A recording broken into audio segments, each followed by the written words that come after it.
Hi, everybody. Welcome to our webinar today, Pathways, the Cost, Benefits, and Realities of Free College. Without further ado, I'm going to pass along to our moderator, Carrie Murakami, to get this conversation started. Awesome. Thanks a lot, Allison. Thanks to everybody for joining us. I spent the first 20 years of my career at the Seattle Times and Seattle Post-Intelligencer, and I think a lot of the people on the call are local and state papers, and you guys are doing an awesome job. So first off, thank you for the work you guys are doing. Lots going on these days, especially with the new administration and education and a new education secretary. And I think maybe the most potentially transformative one is just the idea of making college free. It was a big priority of President Biden during the campaign. I mean, his proposal is to make public colleges free for people who are making $125,000 or less, and also for community colleges, regardless of income and HBCUs. And you think a bit about like how that changes the way kids are thinking in terms of what their possibilities are, what their options are, as they grow up. And I think it could be a big deal, but there's lots of policy issues and a lot of questions about how this is going to work. And we have like a really good panel here to help us sort through this. We have Douglas Harris, who is the economics chair at Tulane and non-resident senior fellow in the Brown Center of Education Policy at the Brookings Institute. We have Morley Winograd, who's the president of the Campaign for Free College Tuition, which is a national organization. And he's also a senior fellow at the University of Southern California's Annenberg School Center on Communications, Leadership, and Policy. And he was also a senior policy advisor to Vice President Gore. We also have Dr. Shanna Jackson, who's president of Nashville State Community College. And Tennessee is an interesting example because they've had free community colleges now for a few years, since I think 2015. And so she's kind of seen this firsthand. I guess we'll start off with Professor Harris. I mean, you've studied how this has worked out in some places, and what have we found? Well, thanks, Carrie, for having me, and thanks for organizing the event. So let me make two sort of general comments, and then I'll talk about the study we've done and sort of how it fits in with the other programs that have been studied. So I think one general theme and point I think is important is that how you do these programs is important as whether you do them. With regard to free college, that's sort of generally true, but I think it's not gotten as much attention. The different ways in which you can design a free college system hasn't gotten as much attention as it probably should. And one of the reasons I bring that up is that as the proposals go through Congress and the debate starts to heat up, there's a lot that hasn't been decided yet. So you sort of have a sketch of what the Biden proposal is, but then there are a lot of decisions to make, and there are also a lot of decisions to make, in particular about how you make this fit with existing state higher education policy. This is always an issue when the federal government tries to make something universal. Like Medicaid is actually an interesting analogy here, because that's the healthcare equivalent of trying to do a federal-state partnership where the federal government is trying to provide support, but also letting the states have some autonomy. So that's important context for the study that we did, which was based in Milwaukee. It's one of the few randomized controlled trials that have done this. And we started this program actually 11 years ago, before the idea of free college was even part of the public discourse. And we had a philanthropist that wanted to try this, and so we did this study. They put up the scholarship money, and in Milwaukee we went to half the high schools, and in those schools all of the ninth graders got a $12,000 promise, which was enough to cover all tuition and fees at the local two-year college. And then then we've just been following them ever since. So they were ninth graders at the time, and then now the program is over. The use of the funds is over. This is eight years later in terms of the data we have, and found some interesting results. So one was, because we were focusing on high school, I think we were able to look at the effects during high school. I think that's one of the also under-recognized ways in which free college could have an effect, a positive effect on students, is that it could change what they do in high school and could motivate them more, could make them better prepared socially, financially, and otherwise to get ready for college and so on. So we were actually able to test that, and we did find some evidence of positive effects there, that students' expectations for college improved. They filled out the FAFSA at higher rates. They participated in other college access programs at higher rates. So it does seem like that's one positive benefit that hasn't gotten a lot of attention. Then we followed them into college, and we actually didn't see an effect on their initial college entry, but we did see an effect on college graduation at the 2-year college level. So they could use the money at either 2 or 4-year colleges.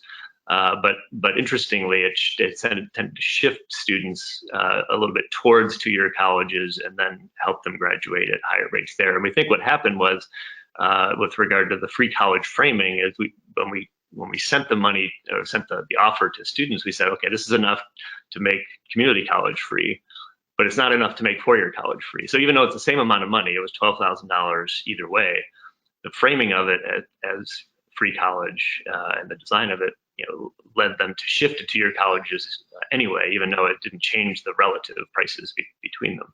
So what that suggests is that moving to free college is something that students will respond to, that regardless of the amount of money you're actually talking about to the additional aid, that they really want to avoid debt, and they really want to avoid loans. And we could see that in talking to students and parents, that was important to them, and they seem to respond to that. The other element that I think is important on the design is that this one had performance requirements. So students had to get a 2.5 GPA and attend class 90% of the time, graduate from high school on time. And I think that's important, because even though the current federal policies are not talking about those kinds of requirements, we're going to have to layer these programs on top of existing state programs, many of which are merit-based or performance-based programs. And so I think, and one of the effects was that we found in Milwaukee was the performance requirements. The main effect of that was just to restrict the number of students who got the money. It didn't give them incentives or have them work harder in their classes or to meet the requirements, which is kind of one of the reasons you might want to do that. It didn't target aid to students who benefited more. That's another possible reason why you might want to do it. So I think probably the most important finding then, in addition to seeing these effects during high school, is the idea that the performance requirements are probably not a good idea. And mostly it just restricts aid from students who would benefit from it. And as we think about how to design these free college programs and how to make them fit with the existing state frameworks that are often performance and merit based, I think that's important as well. So yeah. are there like residency requirements too? Say again? Oh, sorry. Are there residency requirements too? Yeah, so it could only be used at in-state public institutions. So it's similar to most of the conversation right now in those proposals. So it was any 2 or 4-year public, including some privates as well. Yeah, I think for the reporters around around the country who might be looking at local angles, especially I think that's an important point. Is that probably states will want to like design how this is going to work.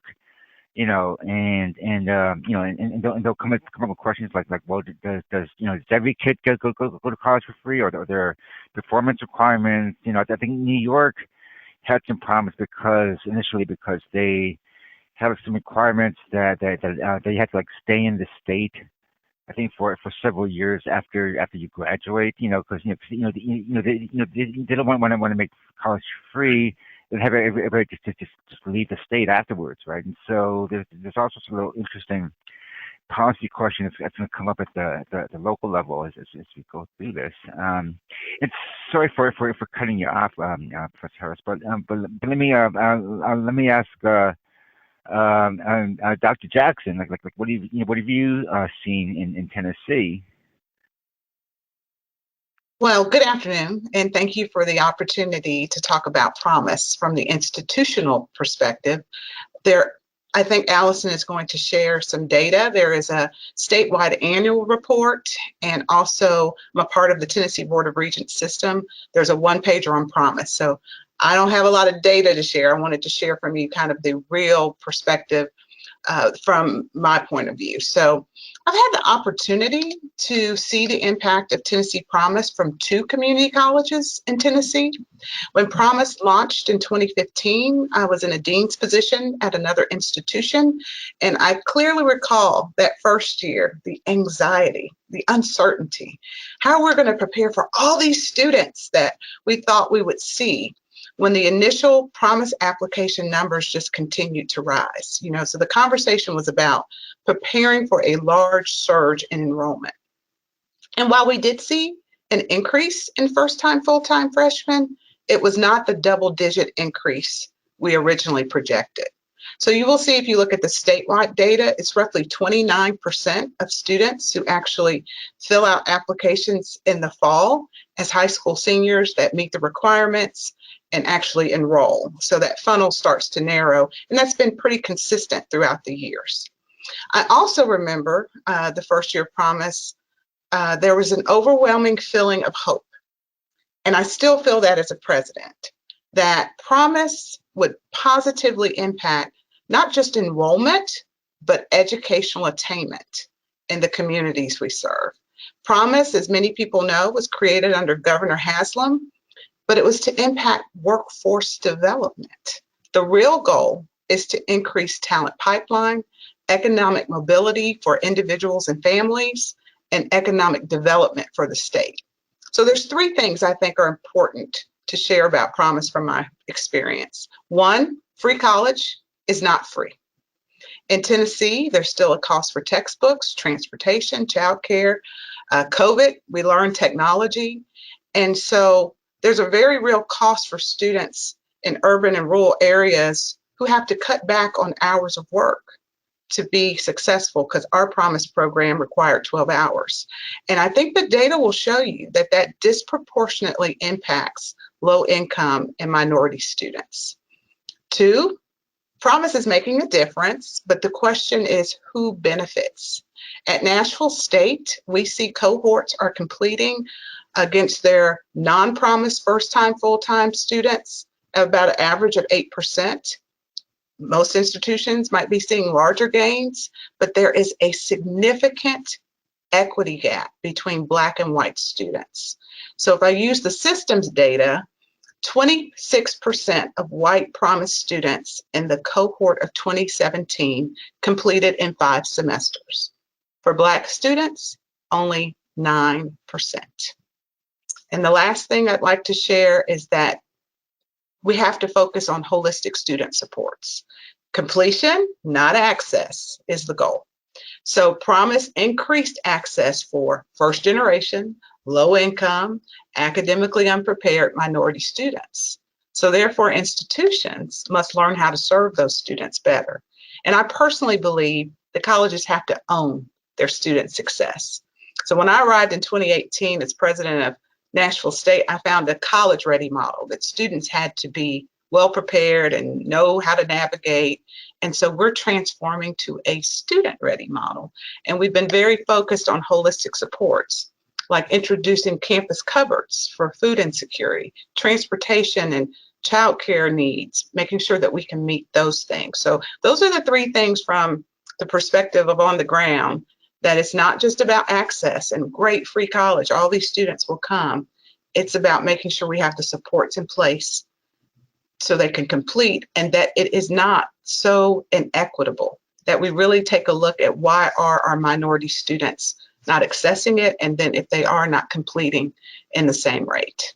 Yeah, I mean, it's a really important point.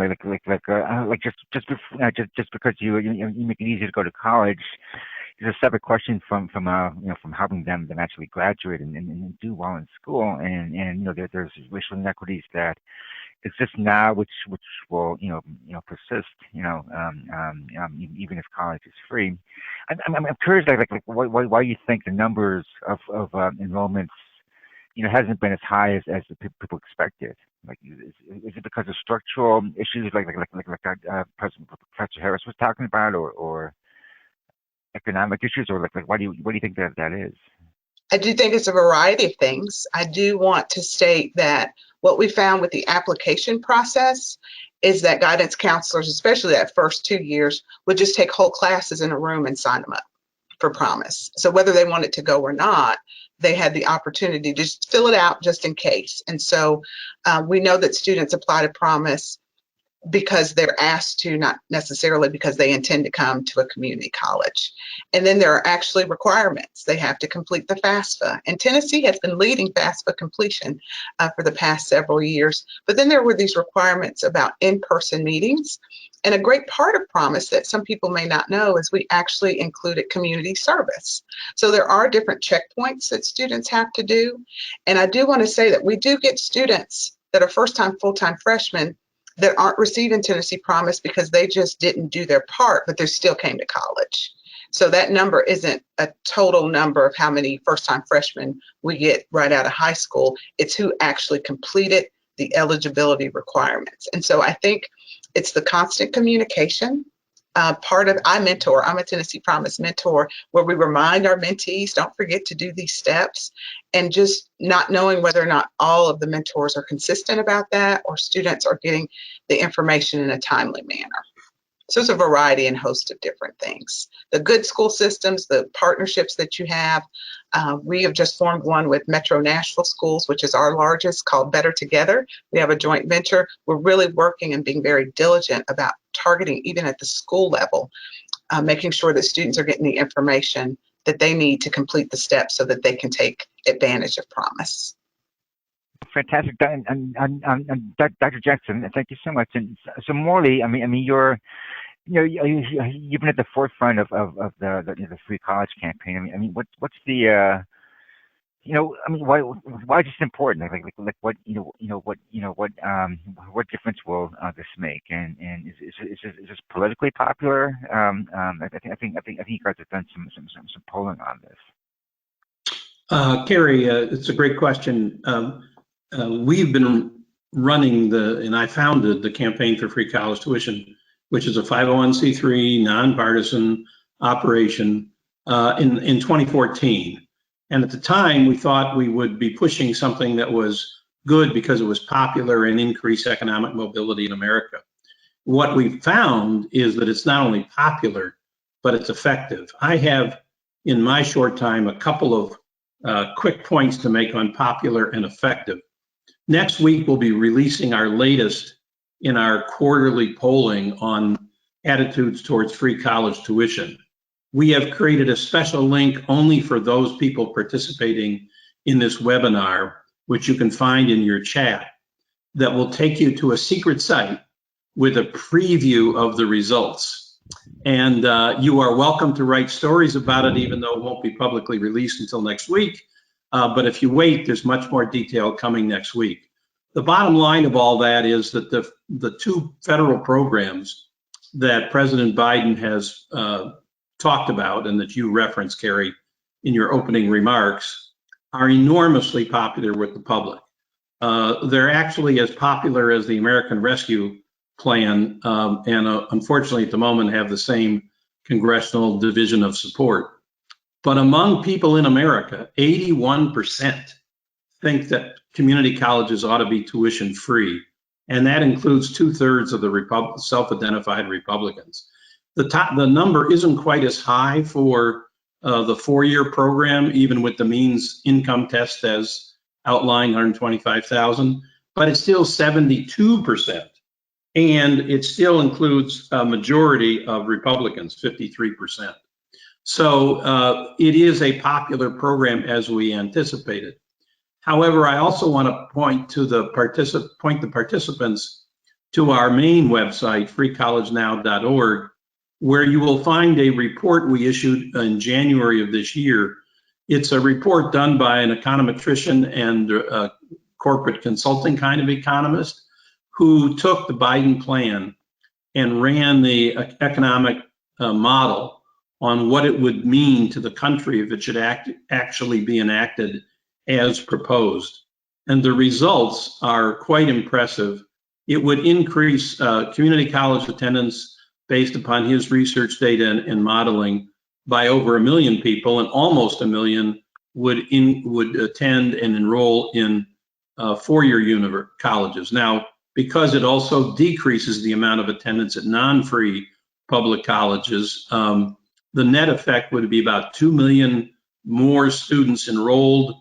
The completion and graduation rates go up based upon the studies we've done and he's found and he's researched on the impact, just like Doug's, on the impact of promising free on ultimate college completion, and would have an enormous economic impact with immediately providing $61 billion more in annual disposable income because of the removal of the obligation of student tuition fees and tuition, as well as a longer term, medium term, 2-year impact on the gross domestic national product, almost as great as the expected income when we passed the Republican tax cuts a couple years ago.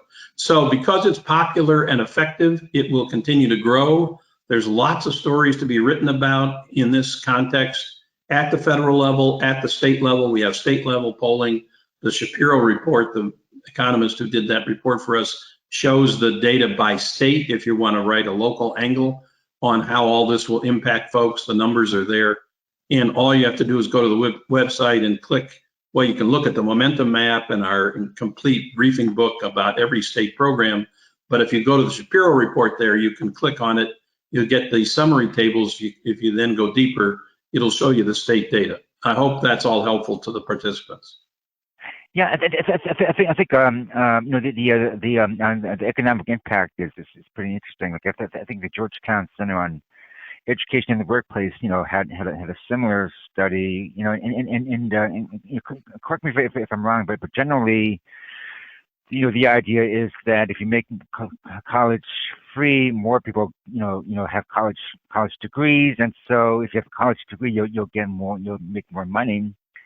You'll have a higher salary, and if you have a higher salary, you'll pay more taxes, and so that I think that all comes back to like the federal government. And I think Georgetown said that the cost of the program would pay for itself in 10 years or something like that. In that regard, Rob Shapiro's findings are similar. He shows an average net earnings increase of $27,200 for bachelor degree attainment, $6,400 for associate degree, and even an increase in earnings of $4,500 for students who attend under free college proposals, the increased enrollment. But those who participate, those are the individual increase in earnings, which of course eventually pays for itself in recovered income taxes, et cetera. Yeah, and I sort of wonder if the jobs are there. I mean, you could have like more people with college degrees, but it kind of depends on whether there's the jobs there to like. Well, the report goes into some detail on that and identifies the notion that a higher skilled American workforce would have a major increase in economic productivity because more companies would invest in the infrastructure to allow those employment opportunities to exist. And that creates kind of a virtuous circle. But the details are in the report. All those issues are addressed fully. Great. Yeah. So, so in terms of the proposal, I guess Biden's talked about this quite a bit during the campaign. Jill Biden was on the Kelly Clarkson show. I think that was like a week or two ago, and she was talking about how she was committed to at least making community colleges free. And she of course is a community college professor at Northern Virginia Community College. So it's an issue that's personally important to the administration. And I mean, I guess what we're waiting on now is for there to be an actual proposal.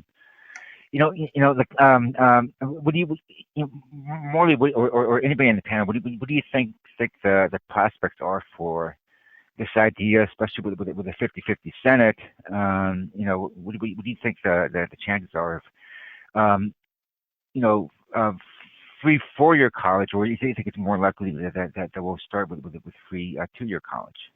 Well, I'll be happy to start in and then let the other panelists join in if they want to become political prognosticators as well.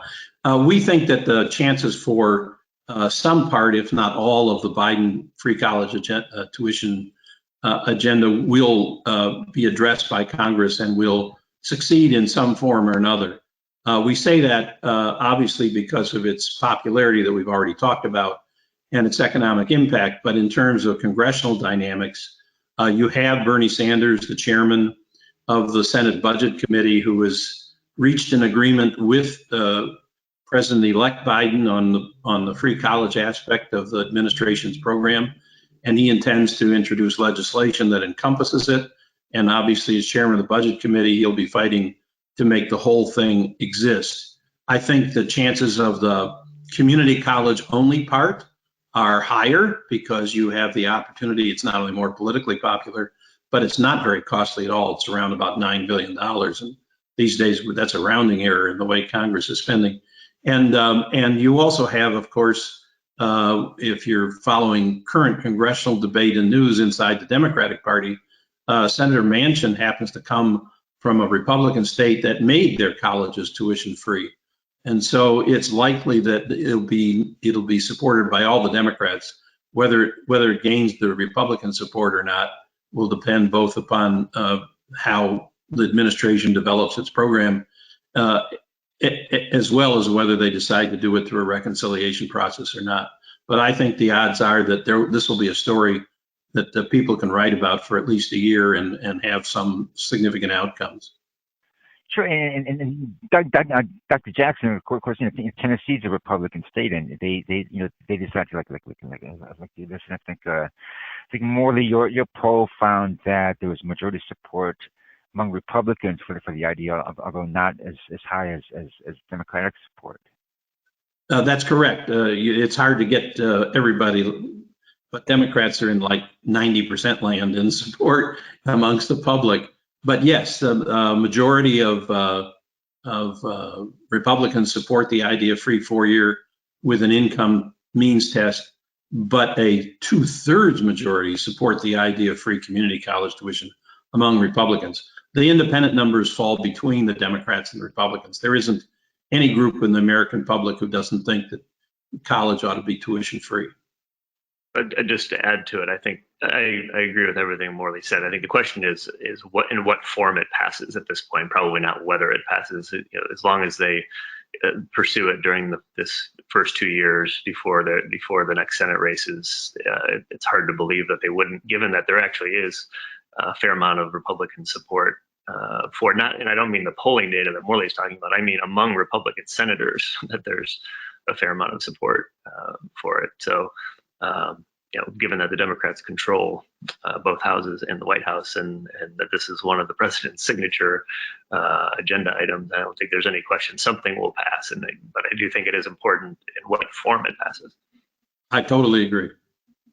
I think the devil's in the details, and I think for state reporters, and one thing that could prove interesting is that we haven't seen a detailed plan from Biden, but during the campaign, the plan that he put out called for what's called a federal state partnership, where the federal government would cover 2/3 of the cost, and the states would cover 1/3, right? And like right now, during the pandemic, I mean, states are cutting spending, right? And they're cutting spending on colleges now, and so I'm curious what not anymore. Not that they saw what they're getting with ARP money, but yes.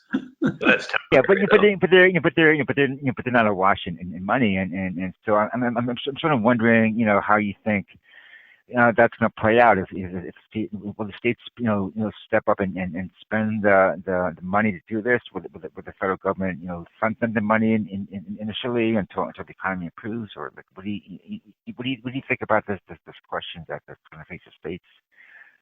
So I think part of it, and this goes to the unanswered questions and the part that's not even in the proposal, which is what is counted as part of the match for the states, right? So does any of their existing funding count? What's the maintenance and effort rules? So do they count, the merit aid programs even count towards their effort? There are just a lot of questions there, but I think there will be strong incentives, given the federal level of federal subsidies for most states to come in. But this gets to, speaking to the reporters here, all your states are different in terms of what they're already putting in, right? So part of the question is, in the proposal, how are they going to treat states differently depending on their existing level of resources? Some states have very low levels of effort now, so maintaining that effort isn't very meaningful, and they would have a long way to go to actually get to free college. How are they going to handle how are they going to treat the existing effort that states are already putting forward is a big question. What's actually going to go and count towards that to provide incentives for states to participate. Some may be so far away from meeting the requirements that they wouldn't try to do that. Another question is whether there's any money in there for states that don't go all the way to free. Like, do they actually have to do every single thing in here, or is there maybe a lesser amount that goes to states that don't want to go all the way to free because it would be too costly? I think all of those things that Doug mentioned are the right design questions. There is one earlier example, however, that might be worth exploring if you're a reporter as well, and that is the original President Obama proposal, which Dr. Jackson, he announced down in Tennessee with Governor Ashton. That proposal had quite an incentive, but it's a very unusual way of designing federal state programs. It actually was a per pupil subsidy. There was a flat rate, regardless of how much you were currently spending. There was a flat rate in that proposal that the federal government would pay any state for their community college tuition costs per student enrolled if they made the tuition free. So that goes to Doug's question about what is the trigger, what's the entry cost. But for states like California and Texas with very low community college tuition fees, the response to, well, what are you going to do when you send us the money and we don't need it all? And they said, keep it and use it to do other things as long as it's on behalf of students completing their program. So all the cost of attendance materials could be addressed, et cetera. Now, of course, in states like in New England, which have extraordinarily high community college tuition rates, the money wouldn't have covered it, and the states would have had to eat the difference between what they got from the feds and making it free. And that's where state funding, to your question, Carrie, would come in. But please keep in mind that there is a ton of discretionary money in the American Rescue Package, much greater than the discretionary governor's money in CARES. And governors could decide, as the governor of Michigan did decide with the CARES money, to fund a one-time like free college tuition for frontline workers kind of programs that wouldn't otherwise be fundable without that injection of money into state revenues. Yeah, it would be a little risky though to do it based on that though, because that money runs out. They have to spend it by, I think, 2023. Yes, but the wonderful thing about frontliners is they only get to enroll once, because after the pandemic, their claim is done. So you have but it's risky though to start a program like that and say you're starting free college and then on money that isn't going to be there. No. Don't misrepresent it. Michigan's program, they had 90 days to sign up, and 118,000 frontline workers did. But the full cost of the program was paid for because they allocated the expected costs from CARE into the CARES money, and that's how they paid for it. No, I understand, but there's still the next cohort of students. Oh, Like, yes, it doesn't help anything after that. You don't want to start down this path and just say it applies to this group and sorry about the next group. Like this. Well, in this case, the group that we're talking about is a pretty worthy group. But yes, I totally agree that you would rather have Biden's plans than one-time shots. Yeah, and I mean, it's lots of details to debate about the details as we get into this. I mean, like for folks who are not necessarily state financing experts. I mean, the issue that Professor Harris was talking about in terms of the different in the states is that some states are already spending a lot on higher education. And so, they wouldn't benefit as much from this as other states who are spending very little. And so, some people question the fairness of that. Like if you're penalizing the states that are doing well and helping the states that aren't stepping up. And and so politically, maybe the senator from Tennessee might be more reluctant to support something because Tennessee's already doing a lot, and so I'm not taking sides, but that's part of the political debate. Another thing that another question that state and local reporters might wonder about is, well, is what happens with private colleges, right? Because if public colleges are free, I mean, I think Harvard and Yale is gonna be fine, but there's lots of like smaller, private colleges that are struggling. They're already seeing enrollment drop, or they're just kind of barely hanging on, financially, and so all of a sudden, like their neighbors down the street that are public, the tuition is free. Like why would you go to the public university and spend tens of thousands of dollars to go and go to a public college for free? And I know the private college association is worried about this. But what do you guys think about the impact on private colleges? The Shapiro report forecasts that private colleges, not for-profit private colleges, but private institutions of the type you mentioned and smaller ones, would lose about 270,000 students if you made public colleges tuition free at 2- and 4-year levels. Now that still leaves an increase in total enrollment, net enrollment, I guess, of 1.98 million, but it does have an effect. And obviously in every state where they debated free college, there has been a debate about its impact on the non-public institutions. In the East, where there's much more greater presence of such colleges, that's usually been solved, as it was in New York, by essentially paying them off, pardon my language, but introducing additional funds to help them get through the transition. In the West, it's been not an issue at all because they're not significant, other than very wealthy ones, significant choices in current enrollment, and they're sort of don't have any political clout to argue for more money. But I'm sure that will be an issue, depending on the state. It will either be a big or a small issue.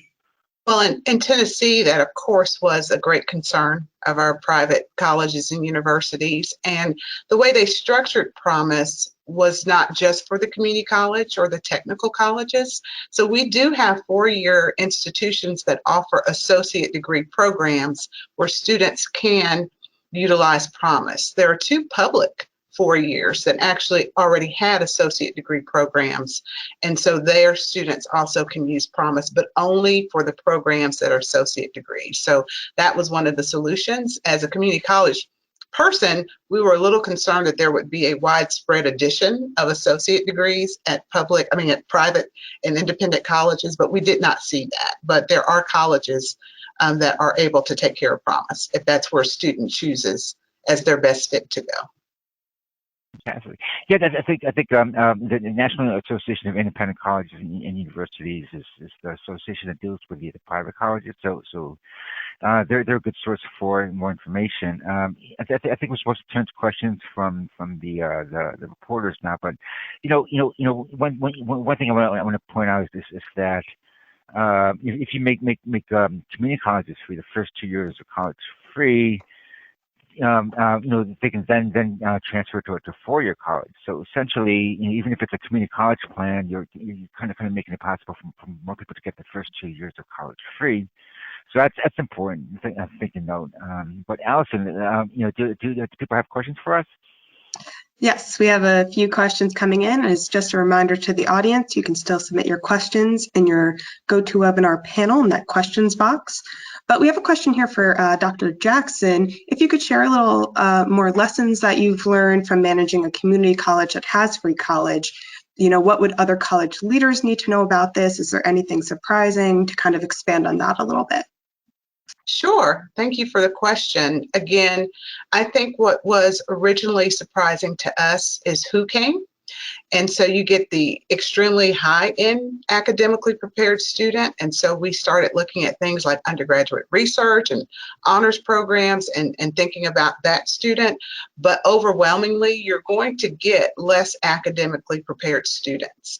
And if you're not already an institution that has a strong, what I would call learning support, but remedial and developmental education, then you're going to get students that start but don't stay. And so we were seeing a large number of students, even after the first semester, not being successful. And so then we began to institute summer bridge programs. There are 2 partner organizations in Tennessee that help run Tennessee Promise, Tennessee Achieves, and the Ayers Foundation. And so Tennessee Achieves offers a summer bridge program to try to help us, and we work with them. It's our teachers, our faculty, to get them out of what we call learning support. So really working on those things. So I just want to stress that they'll come, but if the college is not prepared, and there's no additional dollars in free college to hire more people for learning support or for more case management counseling, because again, as I mentioned earlier, it's a lot of non-academic issues that are preventing students from being successful. If they had free and reduced lunch in high school, there's no free and reduced lunch in college. And so we're reimagining, at least at Nashville State, and I think many institutions, how we holistically serve students. So as people are thinking about it, don't just think about the access and the enrollment, think about the support so that students can actually complete programs. That actually is a really good segue into another question that we have from Rebecca Koenig at EdSurge, which is, for free community college to achieve its aims, what will need to change at high schools? Different counseling, more college prep programs, and what kind of messaging should public education be like for K-12 or K-14? I'll start and then anybody can jump in. One of the things that was evident when I first came to Nashville State in 2018 is the lack of academic preparation of our students. And I mean single digits on high school, on the ACT, right? So you're talking about reading and writing and mathematics, high school diploma students, but they had some serious needs. And so I've partnered with our largest system, we're calling it Better Together, to really try to work earlier, not even 12th grade, like earlier with students, increasing access to dual enrollment and dual credit and really doing things throughout the year and in the summer. But there has to be a shared understanding. So we're even talking about faculty collaboration so that we have a shared understanding of how to support students. But K-12, the partner that I have with Dr. Battle, is saying it's not just my job to graduate them. I need to know that they successfully completed and went to work or were successful at a 2-year or 4-year. So you're seeing more of that happening with one another, that it's not just, I got them to you, good luck. We're really working together to create a scaffold for those students. But that is absolutely a big issue, I think, whether you're rural, urban, suburban, that the K through 12 partners, we have to work with them so that students are able to be, and I'm going to harp on that can actually complete. It is not just about access. We want students enrolled in the programs that lead to those high-wage, high-paying jobs, and we want them successfully prepared. I'd like to just double down on Dr. Jackson's answer here. The very first place-based promise program was in Kalamazoo, Michigan. And the person who was the superintendent of the Kalamazoo public school system found out about it sort of almost at the time of announcement. And suddenly everybody in that public school system was entitled to go to college tuition free, first dollar, by the way. And so they all did when they got out of their senior year.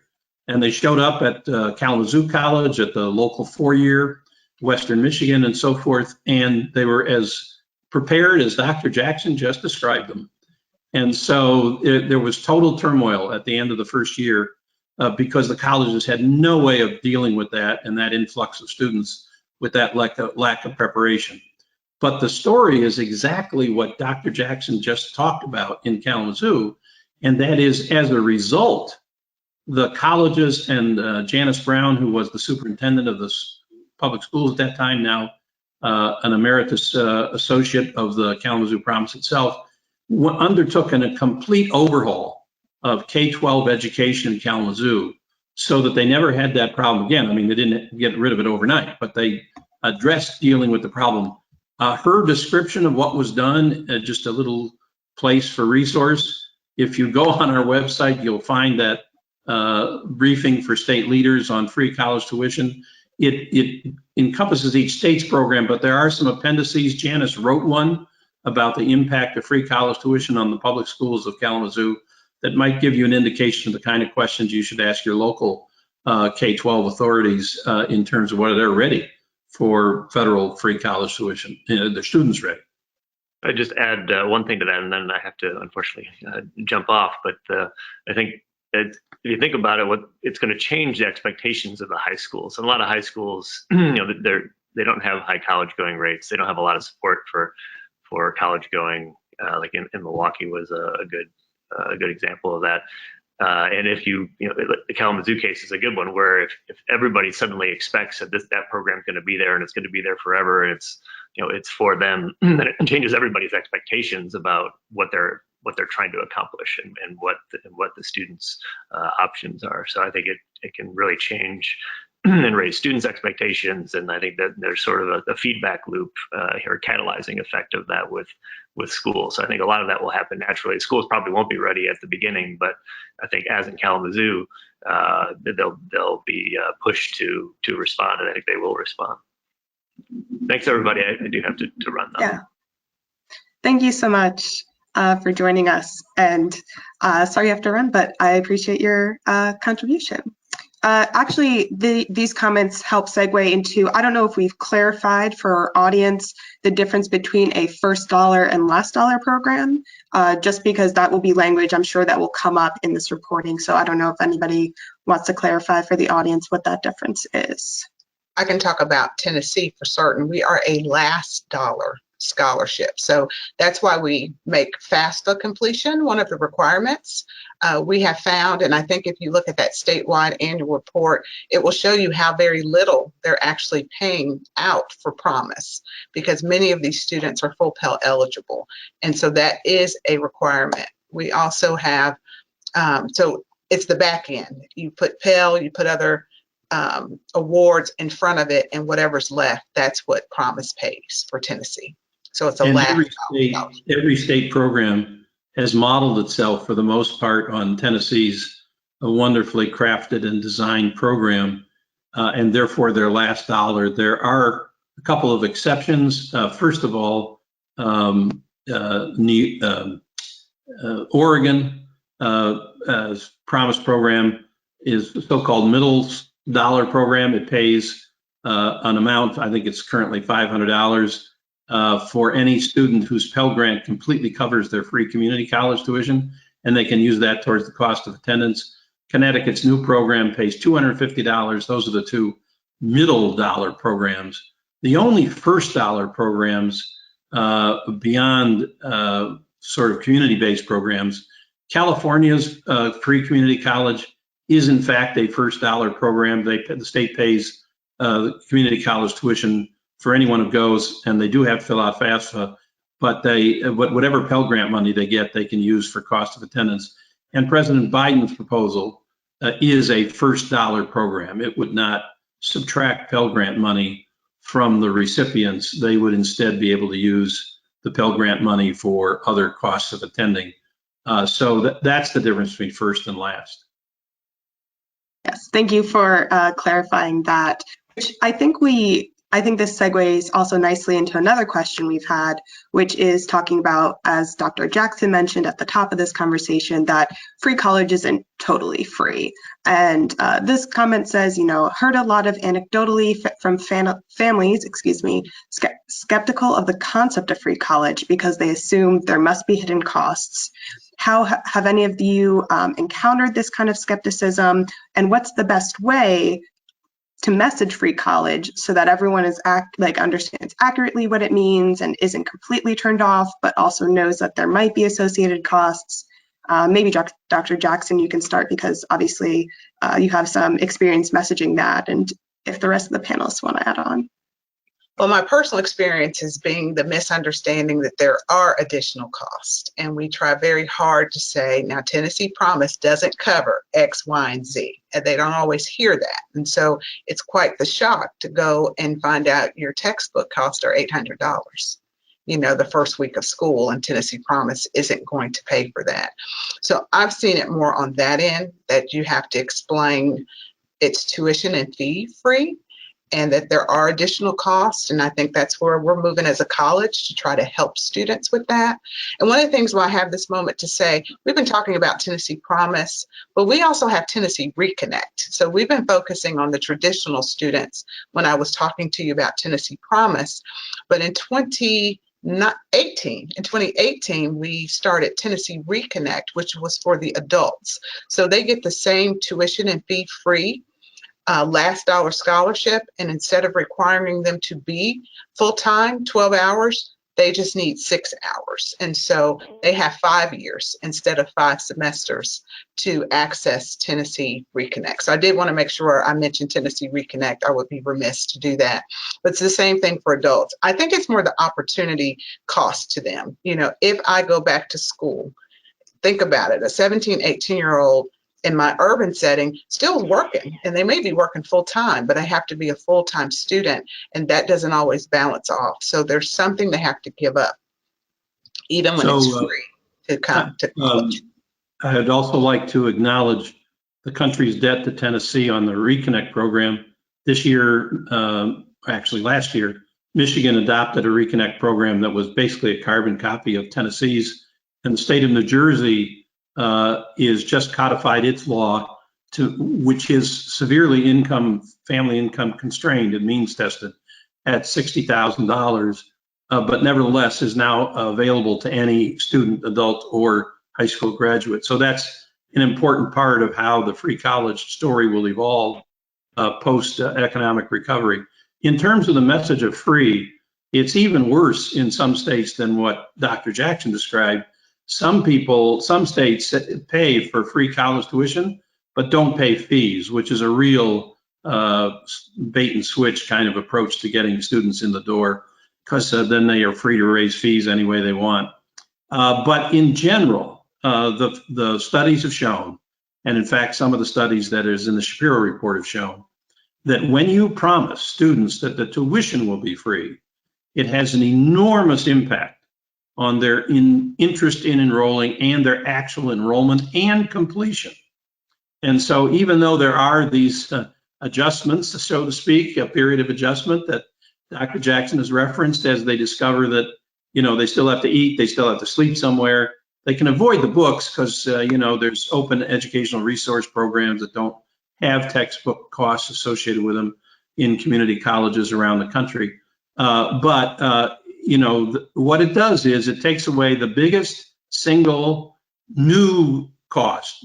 Eating and sleeping and getting around is not a new cost. It takes away that cost by making tuition free and changes the conversation and interest at the family level. Now I can't say you can't go to college because we can't afford it considerably, and that's what impacts the enrollment. There's no question about the lost opportunity costs and the other college costs, which have to be addressed. Fortunately, Pell Grant does it for many students, go a long way to addressing those issues. And I just want to mention, Allison, before you ask the next question, that in Tennessee, there is no income requirement. Right. So a wonderful part of it. By the way, all the data says the more universal and non-income tested it is, the more successful it is, and the more popular it is. Yeah, Right, and one other point is that with the you know there are other proposals that Biden's making too, and one of them is to double the maximum Pell Grant award, and so that if that happens, that that would help with the cost of housing and food and textbooks for at least for lower income students. right, exactly.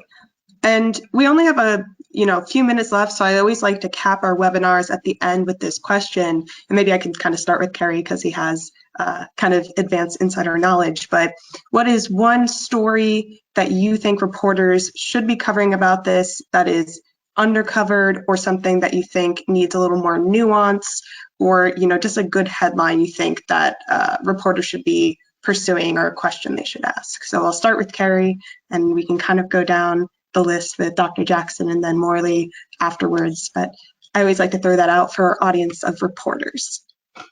Yeah, I mean, as a former State House reporter like that, I'd be interested in like how governors and the legislatures are feeling about having to pick up a share of the cost of doing this, and whether they think that's even realistic right now. But I think Dr. Jackson raised a really important point that hasn't really been discussed much, which is equity, and I'm sure talk about that. But also like there's the another big issue right now is the student debt crisis, and so this would have impacts on that, because if you have to pay less for your education, then you owe less money, and so I mean there's also sort of implications about which is why this can be like after you graduate, and whether you have a ton of debt or not, and that's there's a lot of implications in terms of that too.